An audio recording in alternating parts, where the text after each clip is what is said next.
Egipto, más allá de las pirámides.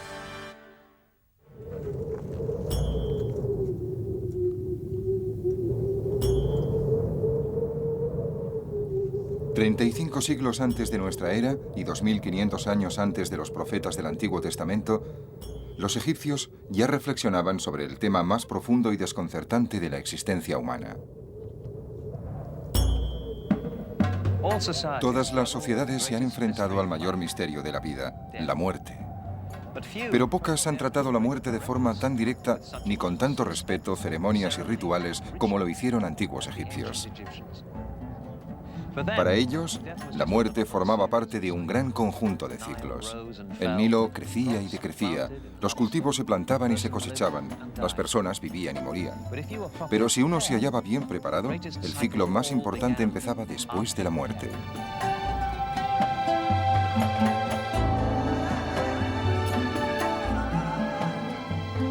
Desde los tiempos más remotos, los egipcios creyeron en la vida después de la muerte, en una existencia que duraría toda la eternidad. Para ellos, la muerte era una simple transición. En el antiguo Egipto, la muerte estaba siempre presente porque no suponía el final definitivo que representa para nosotros. Era un simple cambio de estado. Creían que iban a seguir viviendo en el más allá y que su espíritu, su fuerza vital y su personalidad serían capaces de superar el trauma de la muerte y pasar a la otra vida.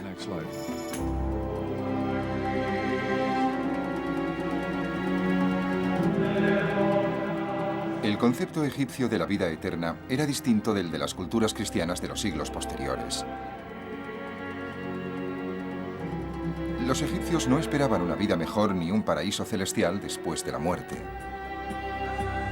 Simplemente querían una continuidad de la vida que conocían y amaban en la tierra. La sociedad egipcia gastaba muchas energías en los rituales de la muerte. Estudiando sus antiguos ritos, los arqueólogos pretenden averiguar no solo cómo moría la gente, sino también saber más cosas sobre cómo vivían.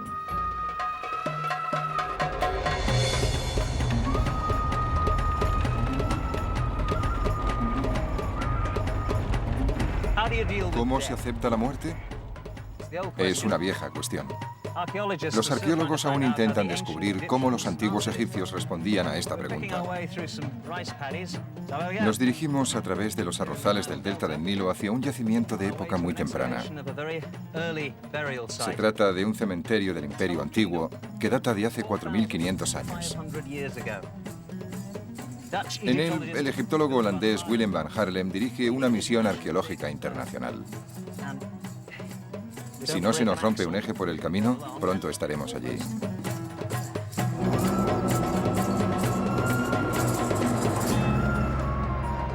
La mayor parte de Egipto es desierto. Por ello, los cuerpos de los antiguos egipcios que fueron enterrados en él han permanecido intactos durante miles de años. Pero las condiciones de la región del delta son muy distintas. Aquí, los diversos brazos del Nilo alimentan un nivel freático muy cercano a la superficie, lo que hace que la mayoría de cuerpos enterrados en el barro del delta se descompongan fácilmente. Me he reunido con Willem van Haarlem en el antiguo cementerio que está excavando en la región del delta. Para arqueólogos como van Haarlem, es un lugar frustrante para ir en busca del pasado. Pero tuve la suerte de llegar un día en el que iban a sacar un cuerpo de una tumba muy antigua para poder estudiarlo. Willem me presentó a Alexei Kol, un especialista ruso en huesos humanos. ¿Qué has descubierto aquí, Alexei? ¿De qué sexo era este esqueleto? Sabemos que era un hombre de entre 25 y 35 años. No observamos ninguna enfermedad en los huesos. ¿Se trataba entonces de una persona sana? Sí, eso parece. Aquí tenemos las piernas. ¿Y esto es la pelvis? Sí, piernas, pelvis. Aquí se ven los brazos. ¿Son las costillas? Sí, las costillas. ¿Esto es el cráneo? Sí, el cráneo. Y esto es la mandíbula. con los dientes. Y aquí hay 13 cuentas de collar. Es un esqueleto muy antiguo. En términos generales, data del 2500 al 2000 antes de nuestra era. Tiene, pues, entre 4000 y 4500 años de antigüedad. Hasta en este austero enterramiento se ven ofrendas que indican que ya en esta temprana época se creía en la otra vida y en el lugar a donde las personas iban después de la muerte. Sin duda alguna, estas vasijas tal vez contenían comida. En otros enterramientos hemos encontrado espinas de pescado en las vasijas. Debía ser pescado conservado en sal o algo parecido. Así que hoy os llevaréis los huesos y tal vez las vasijas con las ofrendas. Sí. Y si quieres, nos puedes ayudar recogiendo algunas cuentas. Muy bien, vale. No se enterraba a ningún egipcio sin prepararlo para la otra vida. A este hombre lo mandaron a la eternidad con un collar. Me llevaré algunas cuentas de piedra del collar para analizarlas. Esta es la siguiente. ¿Cómo lleváis el control de todo esto? Esta es la número 3 porque nos falta una pequeña que hay en medio. Lo ponemos todo en bolsas transparentes marcadas con un número para poder reconstruir el orden exacto, de acuerdo con el esquema que he realizado. Debéis de tener miles de bolsas transparentes. Sí, es cierto. Son muy útiles para recoger muestras. Por mucho que Van Harlem y su equipo averigüen acerca de este hombre de 4000 años de antigüedad, hay muchas cosas que jamás conoceremos. ¿Cómo se llamaba? ¿Qué hacía para ganarse la vida? ¿Tenía familia? Pero sí podemos estar seguros de que esperaba encontrar el camino hacia la vida eterna. Partir del mundo de los vivos hacia el tiempo eterno de los muertos no era automático. Era un acontecimiento complejo y muy ritualizado, del que solo salían con éxito los que habían llevado una vida moral. Y aún así, tenían que estar preparados para superar muchos obstáculos. El paso al más allá ocurría en una región llamada el mundo subterráneo. El gran dios Osiris presidía este misterioso reino. El espíritu del muerto era llevado ante Osiris y un tribunal formado por 42 jueces. Estos le hacían una serie de preguntas sobre su vida en forma de complejos acertijos. Responder de forma correcta a ellos era vital para llegar a la otra vida. Debía pasar una prueba ritual antes de entrar en la otra vida. Era un juicio sobre sus valores éticos y morales.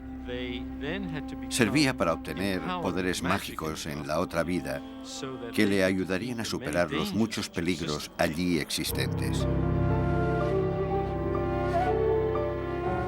La parte más importante de esta prueba se conocía como el peso de las almas. En esta ceremonia se pesaba el corazón del difunto y como contrapeso se ponía una pluma. Si el corazón estaba en equilibrio con la pluma, la persona podía entrar en la vida eterna.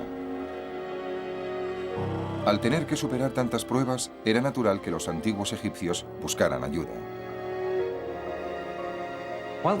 Mientras el cuerpo era momificado y recibía sepultura, el espíritu hacía su gran viaje por el mundo subterráneo con la esperanza de volver a nacer en la otra vida. Había planos y guías para realizar este viaje. Se los conoce como el Libro de los Muertos. En las paredes de todas las tumbas encontramos fragmentos de este libro en los que se daban instrucciones a los espíritus que habían partido. A veces, estos textos funerarios llegaban al extremo de describir cómo era la otra vida y dar un plano de las rutas para llegar a ella. Y eso era muy importante, porque estas rutas eran muy peligrosas.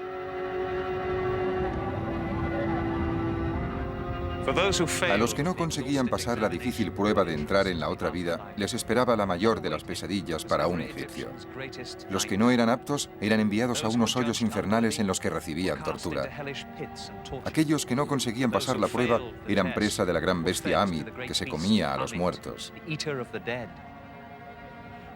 Para unas personas que amaban tanto su tierra y la vida que en ella habían llevado, tal vez su mayor temor era pensar que podían pasar a la eternidad sin su querido Egipto.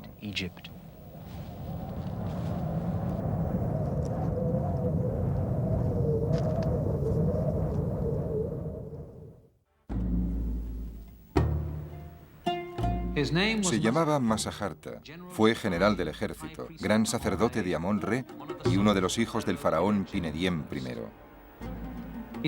Sufría terribles dolores de cabeza.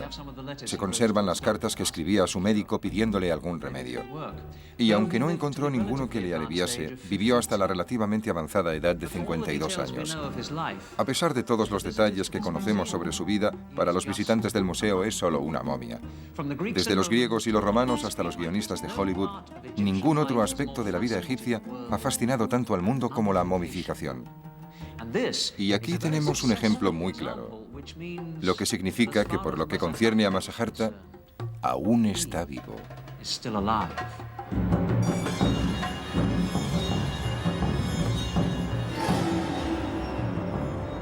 La fascinación del mundo por las momias no es un fenómeno reciente.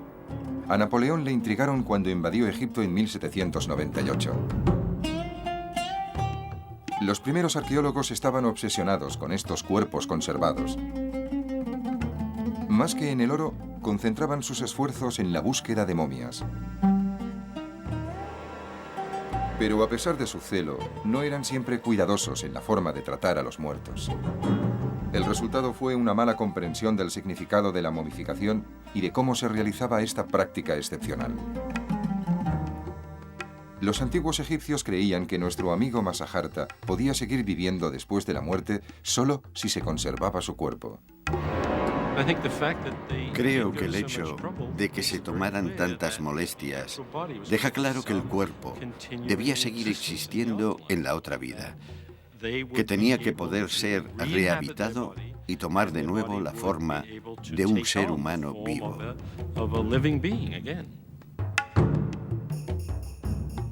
Era fundamental que el espíritu de la persona muerta pudiera encontrar su cuerpo, que constituía la base o el hogar del espíritu.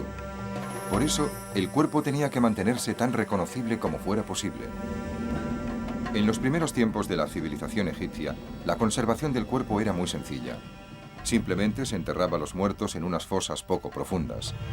La arena caliente del desierto aseguraba que los tejidos del cuerpo se secaran antes de que el cuerpo se pudriera. Pero a medida que Egipto se sofisticaba, los egipcios empezaron a querer un lugar de reposo que fuera algo más que una fosa en la arena. En el año 3400 antes de nuestra era, los egipcios de las clases altas empezaron a ser enterrados en tumbas construidas sobre el nivel del suelo. Pero al no tener una base de arena seca, los cuerpos se descomponían. Se hizo necesario encontrar un buen sistema de conservación, porque sin el cuerpo no había ninguna alternativa para la otra vida. Tardaron casi 1000 años, pero llegaron a desarrollar un complejo sistema de momificación. Los métodos más antiguos consistían en poco más que en envolver el cuerpo en lino y cubrirlo con una resina líquida. Pero a medida que pasaba el tiempo, los egipcios se dieron cuenta de que, al igual que sucedía en los demás organismos, los órganos internos del cuerpo humano eran los primeros en descomponerse. Durante la Cuarta Dinastía, hacia el año 2600 antes de nuestra era, empezaron a extraerlos, creando así auténticas momias.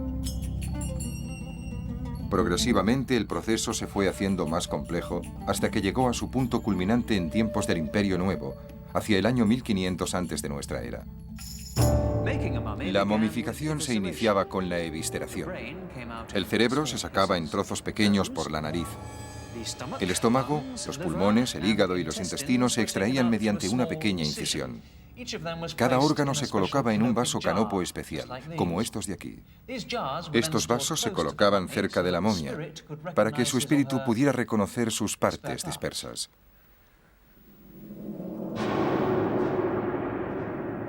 No se momificaba todo el mundo de la misma forma.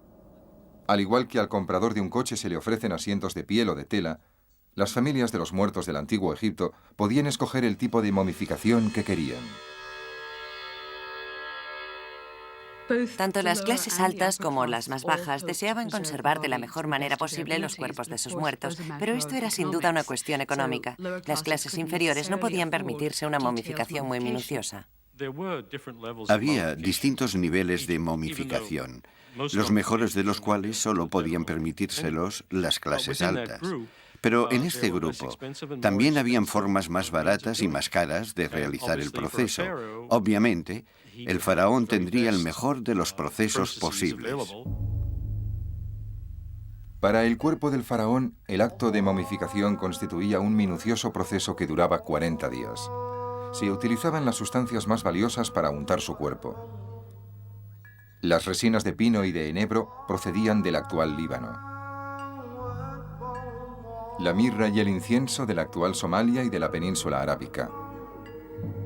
También se utilizaba canela y cera de abejas para perfumar y sellar el cuerpo. Cuando finalmente el cuerpo estaba preparado, se envolvía cuidadosamente con tiras de lino. Incluso los dedos de las manos y de los pies se envolvían individualmente. Con el paso de los siglos se quiso conseguir la momificación ideal. Que la momia fuera reconocible era tan importante que los egipcios recurrieron a cualquier técnica que les ayudara a conservar la similitud con el difunto.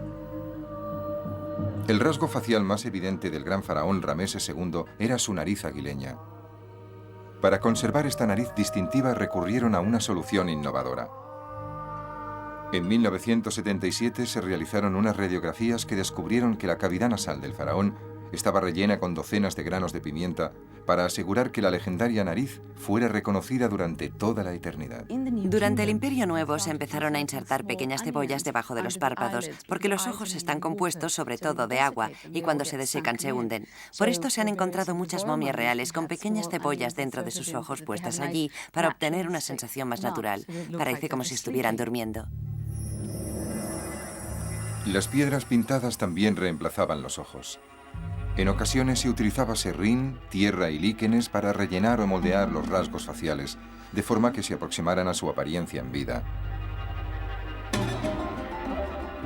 No sabemos demasiado de las personas que llevaban a cabo el proceso de embalsamar a los muertos. Tenemos constancia de que los sacerdotes eran quienes envolvían el cuerpo en lino y que para hacerlo llevaban máscaras del dios Anubis, la deidad responsable de la momificación.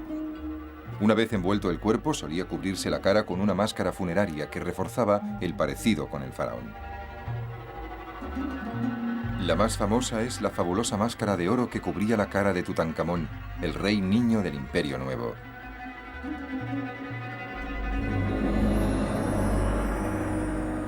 Casi todos los expertos coinciden en afirmar que cuando los romanos ocuparon Egipto en el siglo I antes de nuestra era, los niveles de momificación habían cambiado. A pesar de que seguía siendo una práctica de importancia vital para los egipcios, la calidad del trabajo de los embalsamadores había disminuido. Hay historias arqueológicas terroríficas, como la de desenvolver lo que parecía una momia perfectamente normal y descubrir que estaba formada con partes de distintos cuerpos que se habían colocado juntos y que la familia había identificado como el señor X o la señora Y. Ese cuerpo se entregaba para ser enterrado. Parece ser que el proceso de momificación no era a veces muy meticuloso. Lo que nunca cambió fue la creencia de que la momia debía parecerse al difunto. Estos maravillosos retratos del muerto se pintaban en tablas y se ponían encima de la cara de las momias. Son de estilo romano, pero muestran caras de egipcios. Miran fijamente al tiempo, con la esperanza de que se les conceda el deseo de pasar la eternidad con los dioses.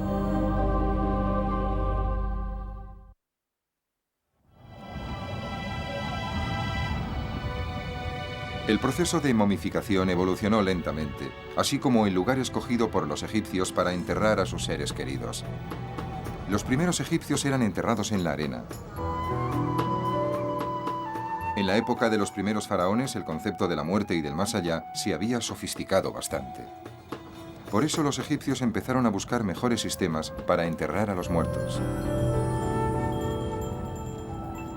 Hacia el año 3000 antes de nuestra era, la actitud de los egipcios acerca del lugar donde enterrar a los difuntos empezó a cambiar. Las simples fosas en el desierto dejaron de considerarse adecuadas. Se necesitaba una casa más duradera y sólida para los muertos. Una estructura con espacio para todas las cosas que el muerto necesitara en su viaje hacia la otra vida. Y un espacio para las ofrendas y la comida, para que se alimentara. El tipo de tumba que se empezó a construir se llamaba mastaba. Al principio se trataba de una simple estructura rectangular con una única sala funeraria. las agrupaciones de mastabas se convertirían en ciudades de los muertos. A medida que las prácticas funerarias se fueron haciendo más complejas, las mastabas también evolucionaron. Los egipcios creían que mientras se honrara al muerto y se repitiera su nombre, esa persona permanecería viva. En consecuencia, se añadieron salas adyacentes a las mastabas, donde los amigos y los familiares podían rendir homenaje al difunto y rezar en su nombre. Para los egipcios, el espíritu del muerto a menudo regresaba al cuerpo para descansar y comer. Por eso dejaban comida, agua y hasta vino en la mastaba, para que el difunto pudiera disfrutar de ello. En la meseta de Giza se construyeron cientos de mastabas. A nuestro alrededor están enterrados altos cargos y miembros del séquito de los faraones. La mayoría de las tumbas fueron excavadas en la década de 1930, pero algunas han permanecido escondidas. La doctora Ann Roth, de la Universidad de Howard, está al frente de un equipo que explora este gran campo de mastabas. Intenta encontrar las tumbas perdidas y descubrir más detalles sobre las prácticas funerarias del Imperio Antiguo. Las mastabas se construyeron en el Imperio Antiguo e incluso en épocas más tempranas como una especie de montículo artificial que cubría el cuerpo del difunto. Ahora regresamos a algunas tumbas que se excavaron al final de la década de 1930. En un estudio más exhaustivo nos gustaría poder seguir el rastro de aquellos que las construyeron, de las personas a las que pertenecieron y de quienes trabajaron aquí, como los sacerdotes, y reconstruir de este modo la vida del cementerio. ¿Esta es una de las mastabas que se vuelve a excavar? No, esa no, es aquella de ahí. Brad tardó un par de días para descubrir que esta mastaba se había desplomado encima de esta otra. Cuando empezó a limpiar la superficie que ahora presenta la mastaba, encontró una sala funeraria y luego otra. En realidad esto es bastante insólito porque no parece que tengan ningún hueco encima. Aún no sabemos cómo entraban en ellas. Quizás enterraron primero los cuerpos en esta y luego construyeron la otra mastaba encima. Has estado muy ocupado, Brad. Dime qué has descubierto. Cuando abrimos la sala, encontramos la parte superior de un cráneo. Por ello supimos que aquí se había celebrado un enterramiento. Parece que era una mujer bastante joven, de unos 18 años. Podemos decirlo porque los huesos no están completamente fusionados. A medida que crecemos, los huesos cambian. Este enterramiento es solo uno de los dos que creemos que hay en la tumba. Mientras buscábamos el hueco de entrada, encontramos el segundo. Creo que estás a punto de abrirlo, ¿no? Efectivamente, esta parte está ya parcialmente excavada, pero en este otro lado es probable que encontremos un enterramiento completo. Es extraordinario. ¿Puedo mirar? Allison, tenemos otro cuerpo. ¿Ves algo allá abajo? Veo un cráneo y también una tibia o un hueso de la pierna. Sí, es un hueso de la pierna. ¿Qué vas a hacer para extraer este esqueleto? Tendré que quitarle el polvo y procurar hacerlo con cuidado para no mover los huesos. El problema de estas tumbas es que son muy pequeñas. Parece que no está intacta. Seguro que no lo está. Posiblemente es una mujer. Los huesos son bastante pequeños. Sin duda es adulta. Muy bien, tendremos que excavar y descubrir quién era. Esto es fantástico. Tenemos otro cuerpo.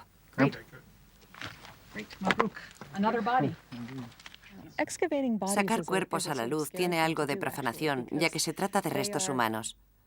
Tenemos que recordarlo constantemente y tratarlos con mucho respeto.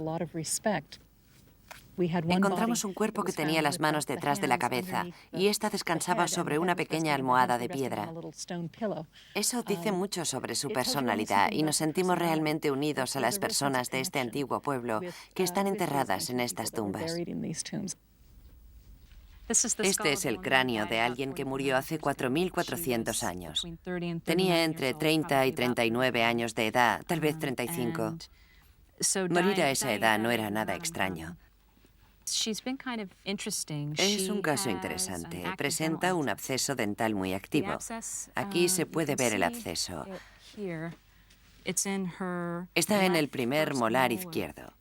También hay dos caries aquí, probablemente muy dolorosas, que tal vez estuvieron relacionadas con su muerte. Es posible morir de un absceso dental si no se trata.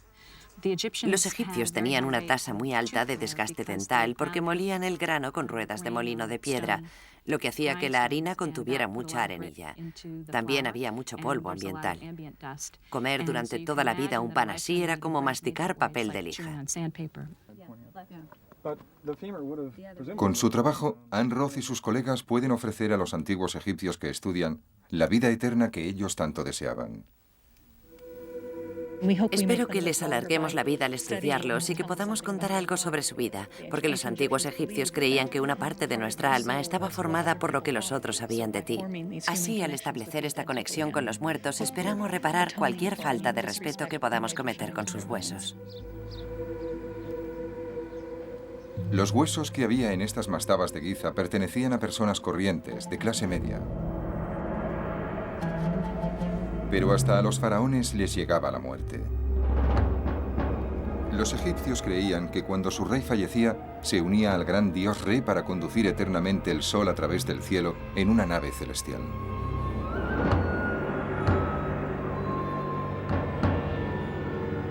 Con el fin de asegurarse de que los faraones tenían una nave a su disposición para realizar este viaje tan importante, a veces enterraban barcas como esta cerca de las tumbas reales.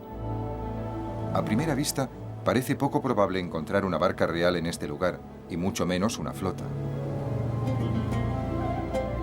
Estos grandes muros son casi todo lo que queda de un gran complejo de templos funerarios. Se construyeron en el desierto, cerca de la antigua ciudad de Abido, para honrar a los reyes muertos que gobernaron Egipto hace casi 5000 años. En 1991, el doctor David O'Connor, del Instituto de Bellas Artes de la Universidad de Nueva York, hizo un descubrimiento desconcertante. Encontró la primera de una serie de barcas enterradas en el exterior de estos muros. Cuando llegué, se estaban realizando nuevos descubrimientos. Matthew Adams, el director asociado del proyecto, nos ha contado cómo se descubrieron estas antiguas barcas. Al trabajar en esta zona nos dimos cuenta de que había unos muros poco habituales que asomaban por encima de la arena. Os los voy a mostrar. Sí, se ven perfectamente. Primero creímos que eran las paredes de algún edificio. Pueden verse los ladrillos de adobe y restos del yeso que los cubría, pero tenían una forma muy poco habitual en su extremo. Aquí podemos ver una esquina y el canto es redondo, curvado. ¿Cuál fue la explicación de este misterio? La explicación del misterio es que estos muros se construyeron para contener unas naves de madera. Las barcas se colocaban sobre un pequeño surco y se cubrían de ladrillos desde el exterior. Todas las que hay en el interior de estas estructuras están llenas de ladrillos de adobe. Después, el conjunto se cubría con una capa de yeso. ¿Y están todavía allí? Sí, hay unas barcas de madera en el interior de estas estructuras. ¿Qué es esta roca? Creemos que es una especie de ancla simbólica para amarrar de forma permanente o eterna las barcas a este lugar. Es impresionante. Lo que tenemos aquí son unos muros que rodean una barca de madera. ¿Qué es esto? ¿La proa o la popa? No estamos seguros de si es la popa o la proa. Tiene una forma definida, ¿verdad? Sí, es muy definida. ¿Qué longitud total tiene? La mayor tiene 27 metros de largo por 3,5 de ancho. 27 metros. Eran unas barcas imponentes, ¿no? En efecto, tenían que ser muy imponentes. Limpiar las toneladas de arena que cubren estas barcas es un trabajo agotador. Después se tienen que quitar las capas de yeso para empezar a tener una idea del aspecto que tuvieron en su tiempo.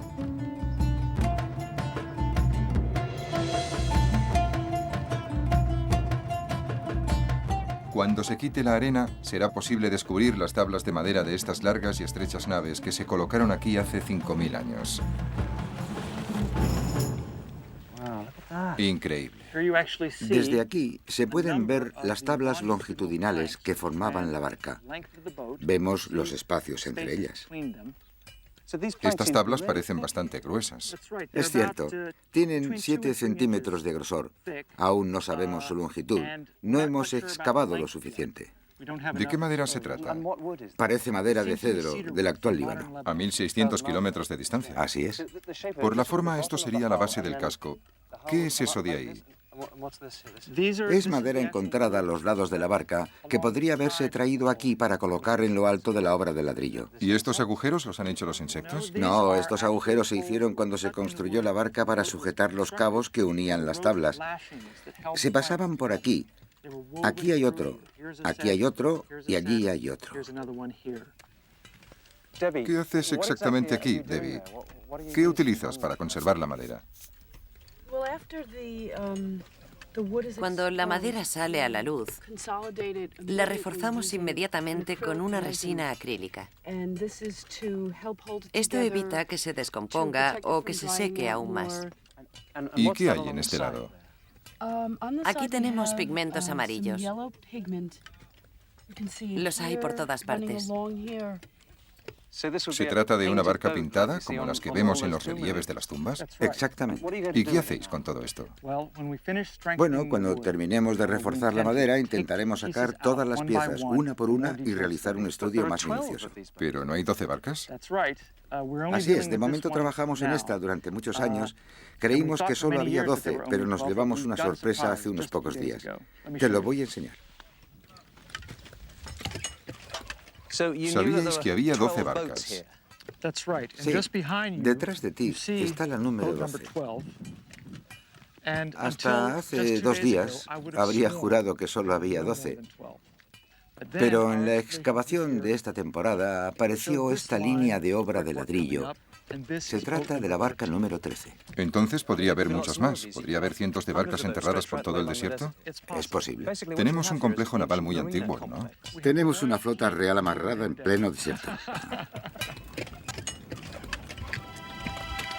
Aún es posible descubrir secretos en Egipto. Poco después de ir Mediavido, se encontró la barca 14ª. Son las naves más antiguas del mundo.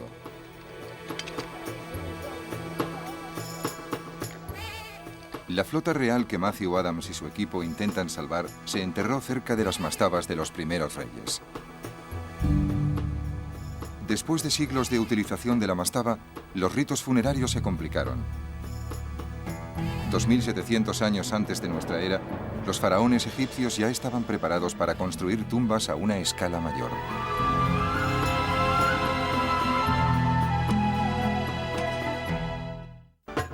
Durante siglos, la mastaba había cubierto las necesidades de los muertos, pero a medida que el imperio antiguo avanzaba, Egipto llegaba a su momento de mayor prosperidad.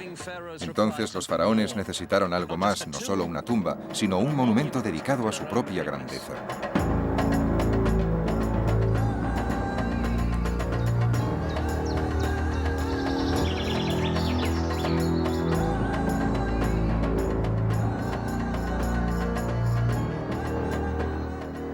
Dos 2600 años antes de nuestra era, los faraones egipcios crearon las mayores tumbas que el mundo ha conocido. La mayor está formada por casi 2,5 millones de bloques de caliza, cada uno de los cuales pesa 2,5 toneladas. Las pirámides se empezaron a construir durante el Imperio Antiguo y fueron el lugar de descanso final para los faraones durante unos 9 siglos. Sin embargo, levantar estos grandes mausoleos requería contar con muchísimos recursos. Incluso la construcción de las pirámides más pequeñas ponía a prueba la economía egipcia.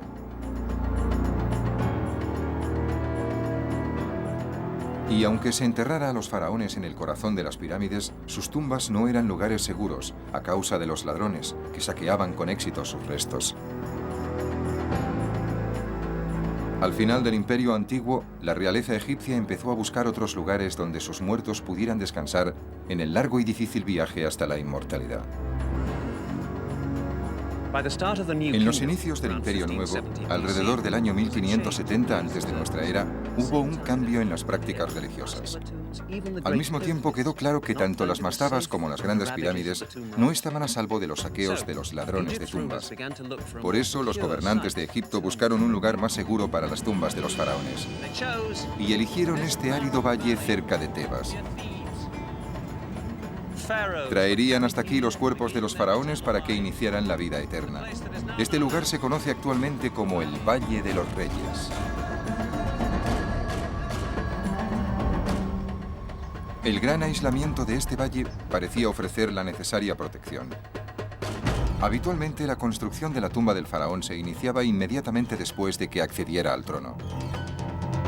Primero, unos obreros excavaban grandes salas en las montañas de piedra caliza. Otros cubrían las paredes con relieves y pinturas. Y otros transcribían en las tumbas los textos adecuados para asegurar que el rey superara el viaje por el mundo subterráneo. Los textos antiguos dicen que cuando tenía lugar la muerte del rey, se añadían a la tumba elaborados adornos y decoraciones finales hechos a toda prisa.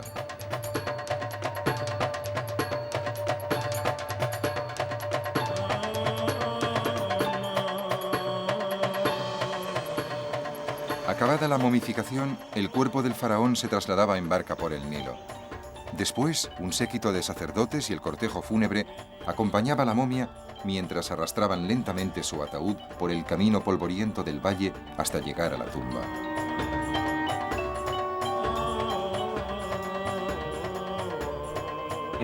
Los rituales y ceremonias de traslado del cuerpo momificado del faraón desde las orillas del Nilo hasta aquí, la entrada de la tumba, duraban varios días.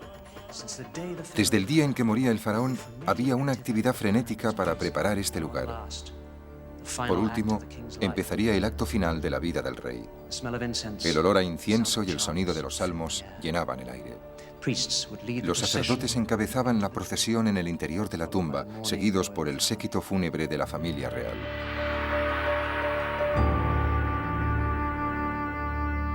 Al final, la procesión llegaba hasta este lugar, la cámara funeraria, en el corazón de la tumba.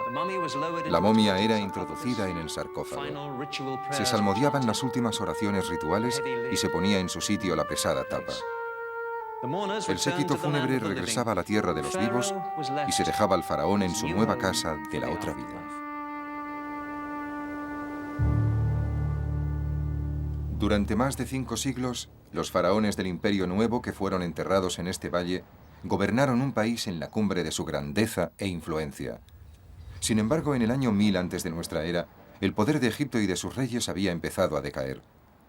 Otras culturas más poderosas ocuparon el lugar preeminente de Egipto en el Próximo Oriente y acabaron por instalarse en su propio territorio. Los persas, los griegos y finalmente los romanos controlaron la tierra de los faraones. Pero por raro que parezca, ningún invasor impuso su religión.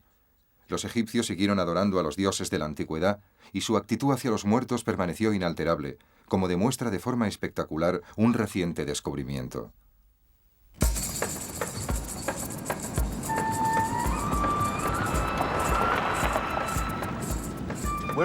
Estamos en el mayor desierto del oeste de Egipto, a 300 kilómetros del Cairo. No es un lugar para tener un pinchazo. En el exterior hay una temperatura de 47 grados.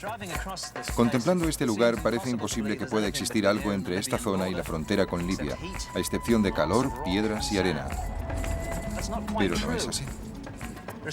Hay ciertos lugares donde las depresiones del suelo desértico consiguen llegar hasta grandes suministros de agua. El resultado son 5 oasis exuberantes. Nos dirigimos a uno de ellos, el de Bajarilla, en el que el arqueólogo egipcio Zahi Hawass supervisa los trabajos de un increíble descubrimiento. Cuando Egipto pasó a formar parte del Imperio Romano, este gran oasis de Bajarilla era una próspera comunidad de 10.000 personas. En el siglo V antes de nuestra era, el oasis era famoso por sus dátiles y su vino. Hoy lo es por el accidente que tuvo un asno. En 1996, un obrero guiaba a su asno por el oasis de Bajarilla.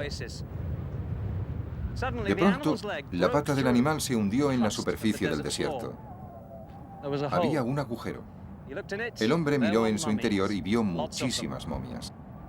Eran las primeras de lo que se convertiría en el mayor escondrijo de momias jamás encontrado.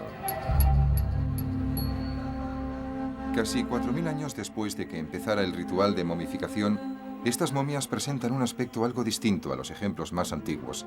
La mayoría no tienen sarcófago. En cambio, llevan la cara recubierta con una máscara de un material parecido al papel maché, llamado cartonaje. Sin embargo, muestran que no había cambiado la importancia que los egipcios daban a la preservación del cuerpo. El cartonaje dorado de estas máscaras ha dado nombre a este lugar: el Valle de las Momias Doradas.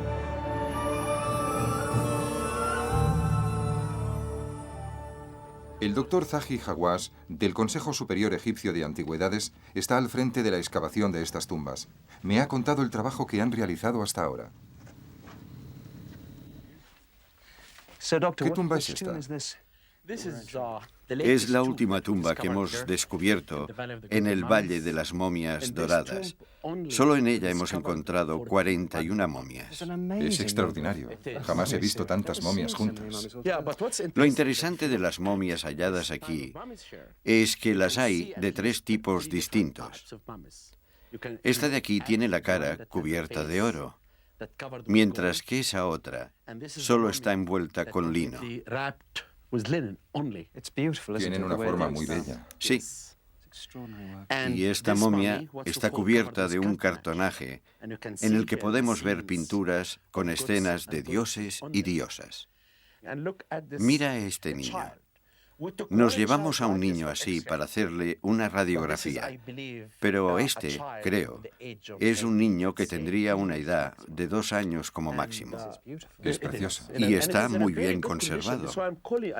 Por eso creo que no es correcto afirmar que la momificación se deterioró durante la época romana. Eso no es cierto. Está en muy buen estado de conservación. Creo que la momia que está ahí, este hombre, podría ser la del cabeza de familia. Porque está en el centro. Sí, está situada en el centro de la sala y la colocaron en una especie de nivel superior. Por eso creo que es el cabeza de familia. Es muy conmovedor ver a toda una familia enterrada así. Sí. ¿Sucede lo mismo en otras tumbas? Cada momia es distinta de cualquier otra y nos cuenta una historia diferente. Vamos.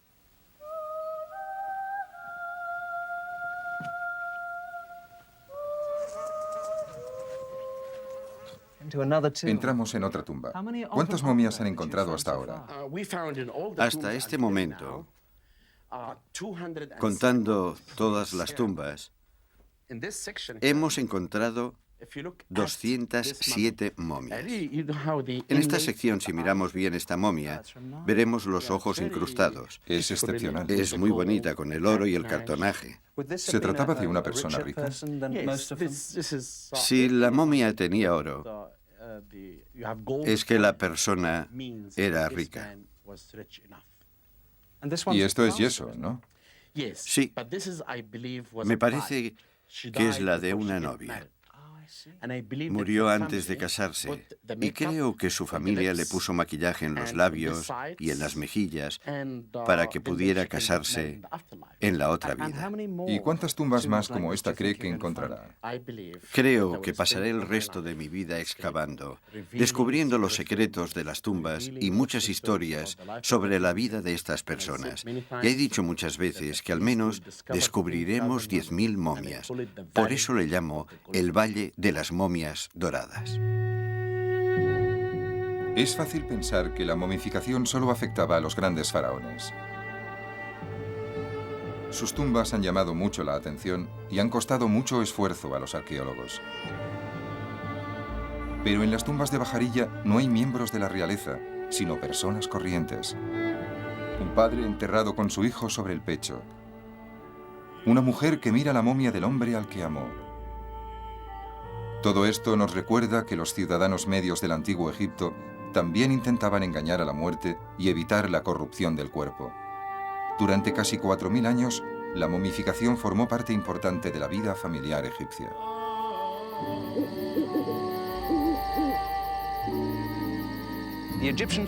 El dolor familiar egipcio ante la muerte de un ser querido era tan auténtico como el nuestro. Mientras lloraban al muerto, sabían que el difunto estaba en ese mismo momento luchando para sobrevivir en el gran viaje hacia el mundo subterráneo. Al mismo tiempo, la familia debía emprender una serie de rituales y celebraciones, y debían momificar el cuerpo para que recibiera al espíritu después de la muerte. Esto representaba un gran esfuerzo y un enorme gasto para todas las familias. ¿Por qué lo hacían? No se trataba de una obsesión obsesión morbosa, lo hacían porque les importaba el difunto. La momificación era un gran acto de amor. Creían sin duda que la muerte no era el fin de la vida, sino el inicio de la eternidad.